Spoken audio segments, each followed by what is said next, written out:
It'll start soon. There we go. Zoltan, so good to see you, mate. How you been? So good to see you. It feels like we actually haven't had a one-on-one discussion, and I've been a massive fan of you since when I got into the transhumanist space. You were probably the first, actually, one to get me into the space from about 8 years ago. Yeah. Well, it's been a long time, so it's nice to talk here one on one. Yeah, my wife and I, Elisa, we actually bumped into you in Vegas when you were actually driving around the coffin bus. That is right.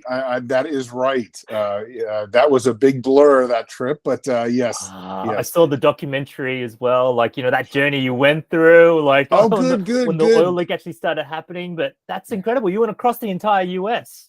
Yeah. That was an amazing. So you actually did see the documentary. Yeah, Great. that's right. Well, because I almost want to apologize. We don't have the documentary out in Europe or in Australia or actually anywhere outside the United States yet because of the complication of film rights and things like that. But hopefully it will be coming. And I'm glad you could see it, at least to see kind of that whole trip and how the Transhumanist Bill of Rights unfolded and stuff like that. And you had the robot as well, the Death Row Nights. It's I love the book stuff as well. Like this whole journey that you've been through. Like and going through my own journey as well. And I wanted to do the same, travel across the US and see the folks like yourself and Natasha Vida Moore, those guys in Arizona and Max Moore on the team. We've got transhumanists from the US Transhumanist Party that you started. Still going strong in the communities with Kennedy. Kennedy is still doing a good job. It's amazing all these things are transpiring, and the movement continues to be very strong. It was probably bolstered by COVID because all of a sudden people realize we need science to survive. But yeah, everything that I've sort of been through has gone really well. So I'm quite excited and quite happy. Yeah, no, you've really accelerated and grown this movement. You always quote this number 2 million strong. I feel like every single person has now got an idea of what transhumanism is almost around the world. And, I want to touch on 3 topics: AI, longevity, well-being. And, this whole what's happening in this field of AI feels like it's a vindication of the transhumanist movement, since we've been talking about AGI and the singularity, right? Since the 70s and 80s. Yeah, no, I mean, the AI, and you probably saw my Facebook post today, it's challenging because AI is happening quicker than most transhumanists kind of foresaw. And the biosciences or the biotechnology and life extension is actually happening a bit slower. And 10 years ago when I sort of joined transhumanism, that was a discrepancy that was equal. We didn't know which was going to win out, but it clearly looks like a super intelligent AI will be here before we actually have the ability for human beings to overcome aging and overcome death, which presents a kind of a large issue. Some might even call it a problem, because what if a super intelligent AI is not favorable for the human race? Do we even need the super intelligent AI if we can have the biotech? But the biotech is happening so slowly that people that are my age, I'm turning 50 in about 10 days. Wow. This is a problem for people like myself and Max Moore. And Ray Kurzweil. This presents a major dilemma. And so now we have to maybe throw our lot or throw our dice with AI, hope that AI is actually nice, will help us to achieve the life extension that we so desire.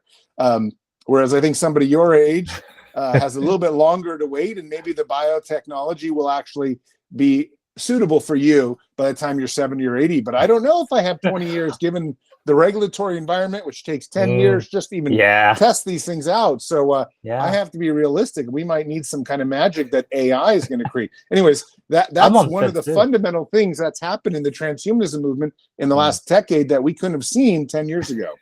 I'm on the fence too, and I totally agree with you. Like, we should go all in on this, especially for the people that are alive today. This is actually the ethical decision would to be put all our resources towards preventing those deaths and the aging process itself, and the people that are suffering through age-related disease right now. So we should be doing everything we possibly can to accelerate AI to help with the longevity and health span of everyone on the planet.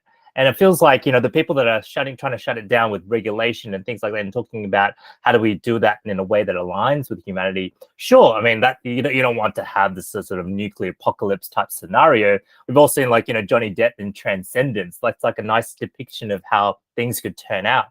But at the end of the day, it's kind of like, well, if you can get brain computer interfaces happening to the sense that we become that AGI, like trying to marry up the two. That might be a way to align it, because then we are like essentially the ultimate determinations of our I guess our fate, right?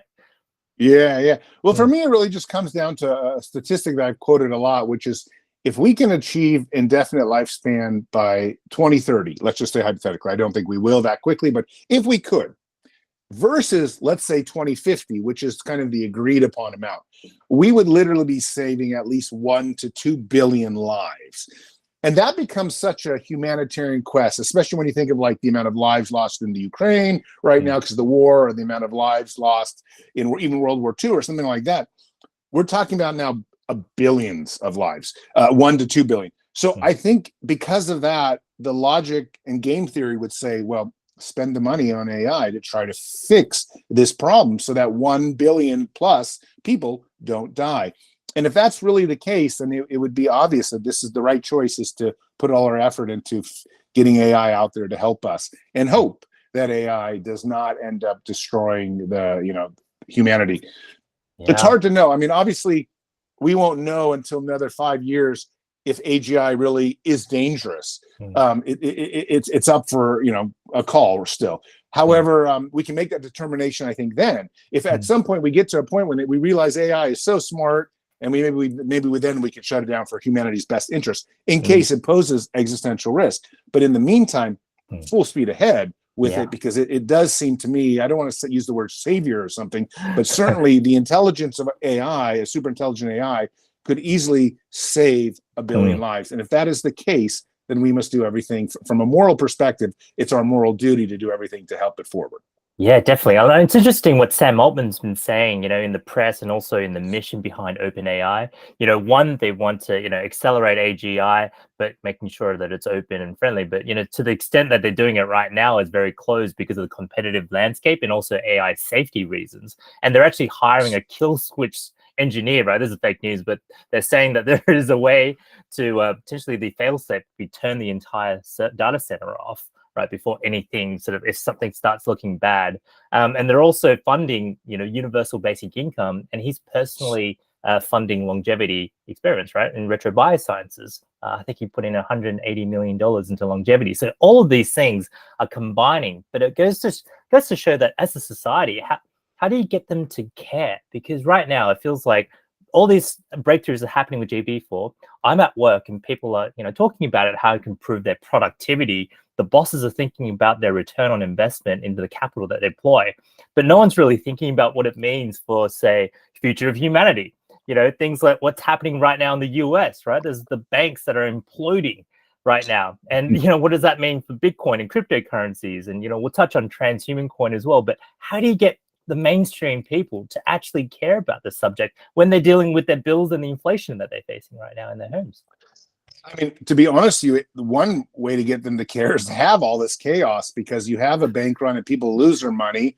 Bitcoin is going through the roof right now because everyone's worried about the banking industry, and that's kind of the natural result of stress of the government fiat. You know what I mean? That's really what's happening. And I think the same thing happens with life extension. I mean, the reason I got involved in life extension is I was covering wars and conflict zones as a National Geographic journalist.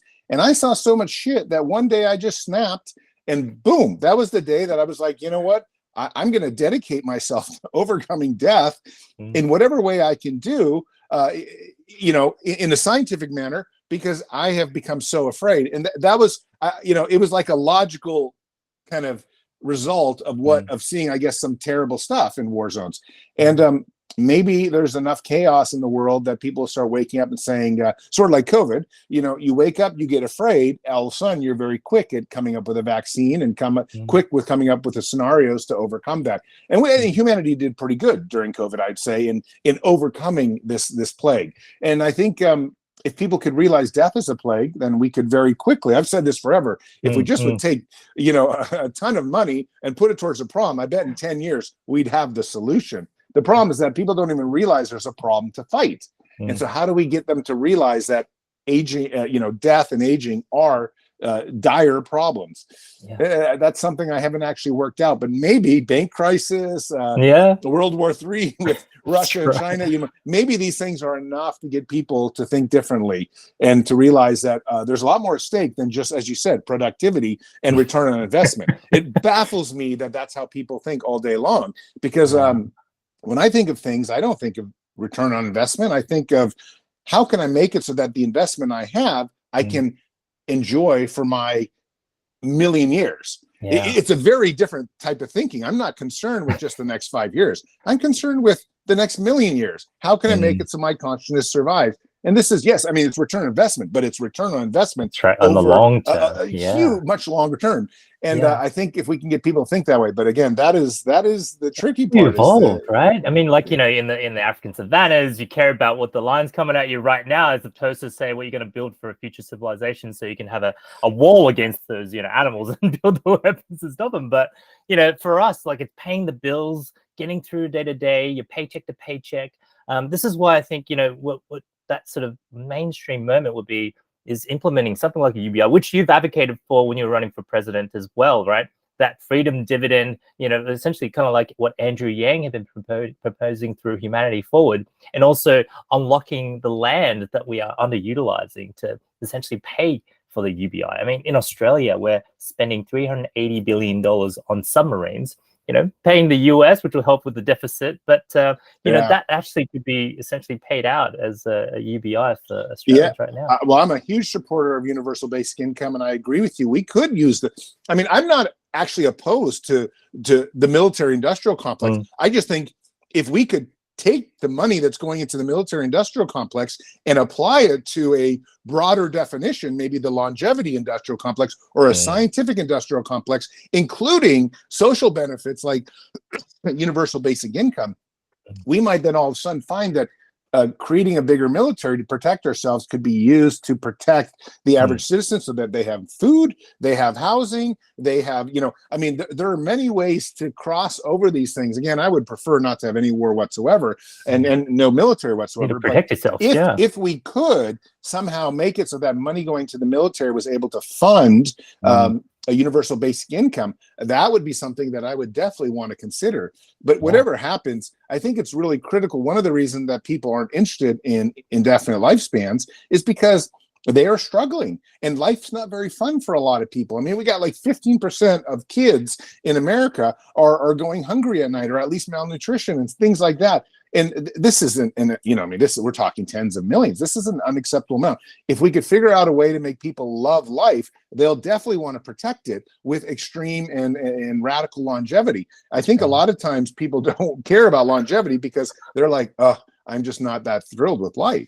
Yeah, no, I mean, even in the people in the transhumanist field, I feel like some of them are actually saying, well, I don't want to live forever because right now I'm struggling and I feel like old and I don't want to feel like this forever, right? And I'm like, it's an option. It's the option to be able to, hit the snooze button, but also reverse the aging process such that you no longer feel decrepit. You want to feel like when you're in a healthy state, but also have the positivity sort of reflect on what you can do with those opportunities that you have today. More choices, right? At the end of the day. Yeah, for sure.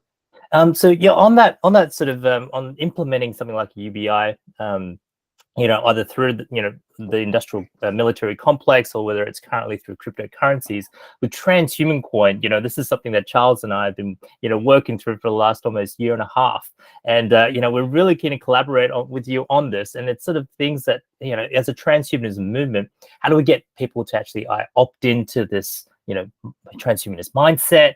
How do we actually help them lift up from the day-to-day pressures, but also learn about the technologies that are really like on the horizon? It feels weird today, right? It feels like every single day there's a breakthrough, whether it's an AI or longevity research. Pfizer's coming up with the mRNA technology to cure cancer and looking at other age-related diseases.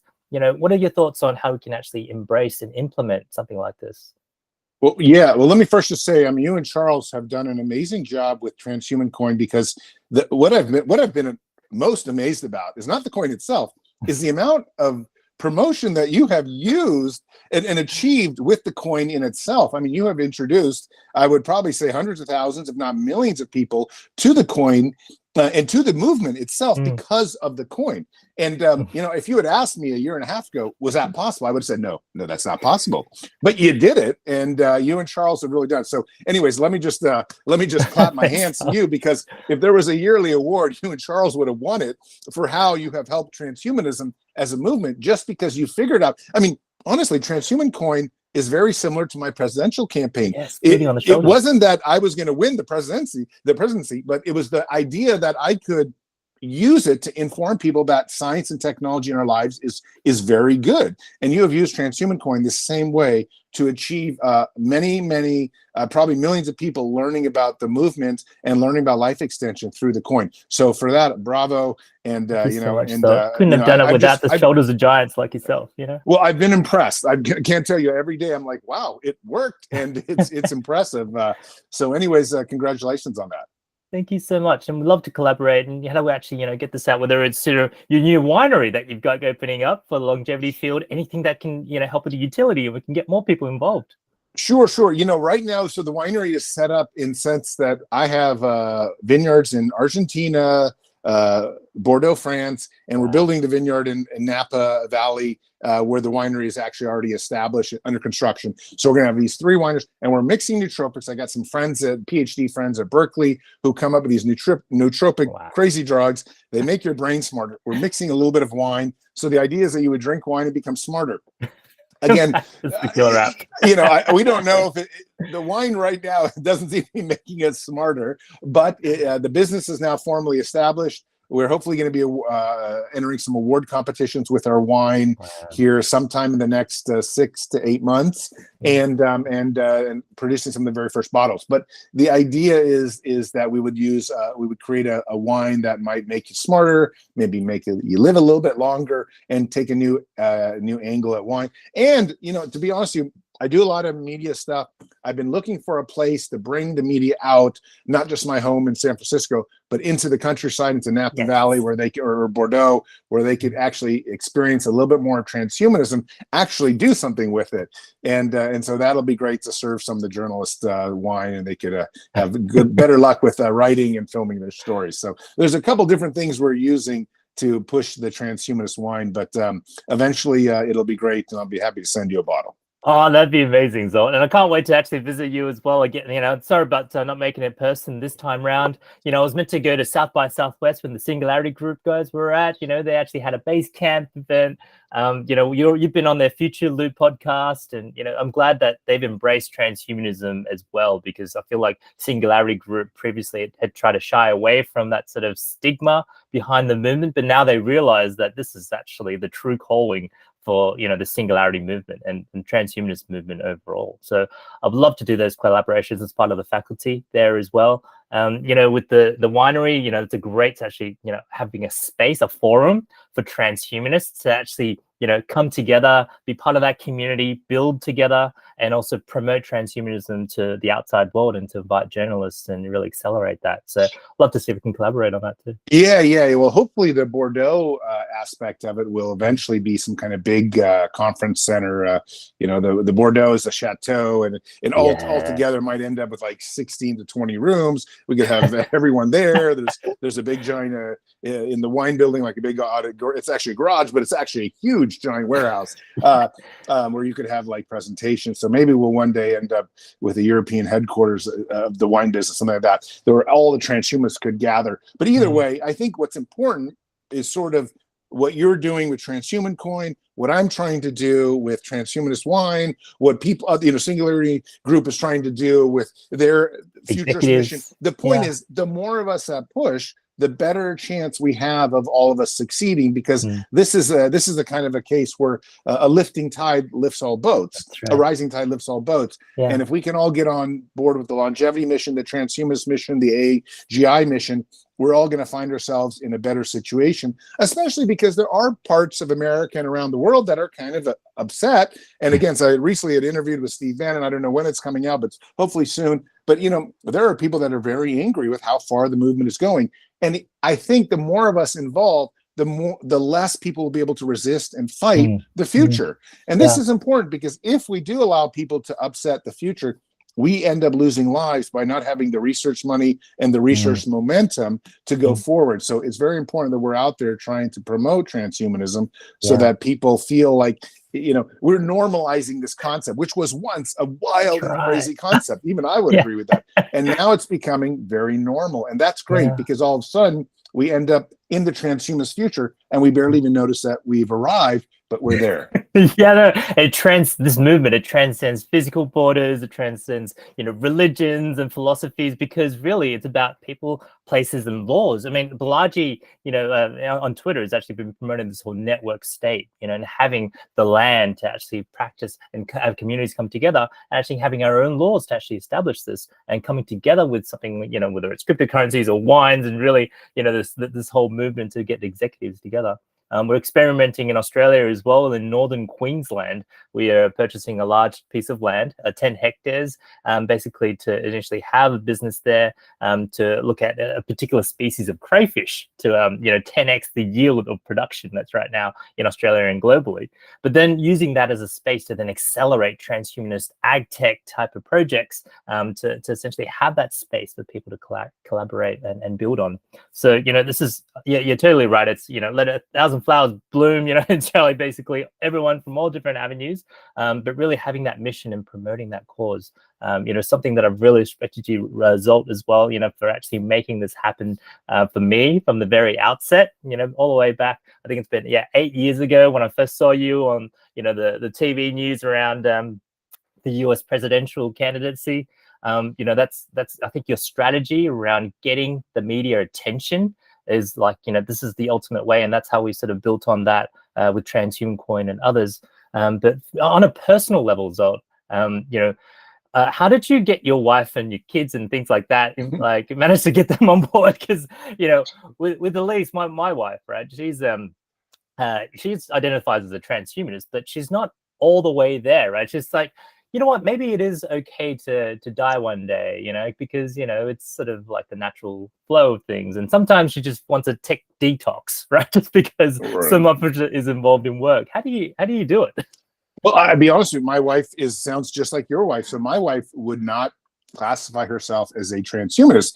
And yet, as a medical doctor, she's very supportive of science and technology to improve the human being and the human existence. So therefore, she's already in my camp. But does she want to take it as far as I do? No way. She's much more concerned that my daughters go to college or they maybe go into jobs. But I've been trying to explain to her, with AGI on the horizon now, 5, 10, 20 years, who knows? But sooner than we thought, everything is changing. And so she's kind of coming around to realize that transhumanism is more than just this idea that I am promoting because it sounds awesome. It's actually probably what's really going to happen, and probably quicker than we all think. So even if somebody isn't fully transhumanist, and as you know from our movement, there's as many factions in our movement as there are in any other movement. And a lot of my strategy with transhumanism didn't arrive because I had any original ideas.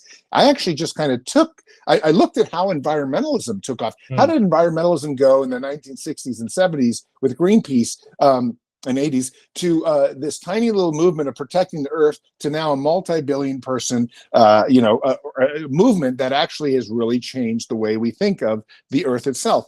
And there were people fighting the Japanese or in different groups that were trying to whale, and they literally fought against them. And that was it was the very opening way of two different cultures coming against each other and saying, wait a sec, protect the earth. Nobody had ever even thought of that. Protect the whales. And then they went and they started chaining themselves into nuclear facilities and basically saying, we don't want to have nuclear weaponry. We don't want to have nuclear power. Okay. I'm not saying environmentalism. I'm not in any way saying environmentalism was correct, because I'm still not. The evidence wasn't there. What is important though is how the movement went from a few journalists at Greenpeace to a multi-billion person thing. And I do want to protect the earth, of course, but I do believe more importantly is transhumanism. But for me, it's not about who does what. It's really about the strategies. And I studied these strategies, and I thought, my God, we could do this with transhumanism. And look and behold, it's happening already. And so I think what's really important here is that a lot of times, even the people you don't agree with can teach you how to be successful to change the world. And I think that's why I have taken a lot of time reading a lot of different books, and people even I disagree with, like Lenin or something, but trying to figure out how that person was very, very successful in doing what they did. And, the same way my wife doesn't fully agree with me, and that's okay. Maybe she doesn't call herself a transhumanist, but she doesn't need to in order to be successful in making the movement move forward. All I need to do is in 20 years say, look, we have a chance to live indefinitely. Do you want to go down this path together? And she'll probably say yes. And that's all that's important. So, kind of wrapping around, what's important is not necessarily who's right or wrong, because it seems like there's so much division, so much polarization in the world right now. But what's important is that there are strategies that are successful, and that we follow those strategies if we really believe in our movement. And I think, we do. Therefore, we need to do whatever it takes to achieve that. And I have been incredibly inspired by environmentalism, even if I'm not necessarily an environmentalist. Just because I saw how that strategy worked and changed the planet forever. Yeah, no, that's amazing. And, path of least resistance for those that haven't sort of come on board as well, making the choice easy, kind of like, moving your money from a bank that might default. You're kind of like, oh, okay, yeah, well, I'll just do that. That's right. It's a zero risk type of thing to do, but that might impact how things play out over the next 20 years. And, taking the best of all these different movements and really applying that, a philosophy and approach to transhumanism, something I really deeply respect you for, Zolt, and, I really appreciate all the efforts you put into this movement.